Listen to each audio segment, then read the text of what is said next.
আজ আমি আছি লালবাগ কেল্লা। এটা বানাইছে কেডা, ওটা আপনারা পইরা শুনবেন। আমার এত ঠেকা পড়ে নাই যে আমি আপনাদের এই লালবাগ কেল্লা দেখাইতে নিয়ে আসছি।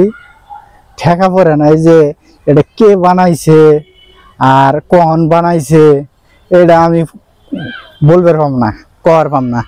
আপনাদের যদি ইচ্ছা থাকে তাইলে আপনারা নিজে নেট গাইডে বই পড়ে তারপরে দেখেন যে কেডা বানাইছে, কখন বানাইছে, কি কারণে বানাইছে। আমি এত গাই পারবার পাম না, আমি এত তথ্য দিবার পাম না। এত যদি তথ্য আমি দিবারই ফেলামি তাহলে আমি ভালো ছাত্র হইলামি। আর ভালো ছাত্র হইলে এই যে এইগুলা করি, হ্যাঁ, ভালো ছাত্র হইলে বড় অফিসে বইসে বইসে চাকরি করলামি বড় পোস্টে। এই যে এটা হইতেছে মাজার পরিবিবির, আর এটা হইতেছে মসজিদ। ঘুরে ঘুরে আজকে দেখবো আর কমু, চলেন ঘুরি। সবার প্রথমে বলি যে এই যে মাঠটা আছে এটা খুব সুন্দর, আর এনে ফুলের বাগানও আছে।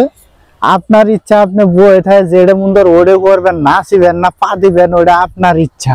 আর এনে অনৈতিক কাজ করবেন না, বাকি যা আছে তা করতে পারবেন। চলেন ঘুরি। এটা মসজিদ, এই যে এটা মসজিদ, এই যে এটা এই হাত, এটা মসজিদ। ইন্দি নামাজ পড়বো, আজকে জুম্মার নামাজ পড়বো। যাই ঘুরি, চলেন। সালাম মানুষ আজব প্রাণী, গাছ গুলা কাটছস কে, ভ্যাংটা ভ্যাংটা বানালাই দিছে গাছ। ধন্যবাদ ভাই, আপনারাই প্রথম আমার ব্লগে।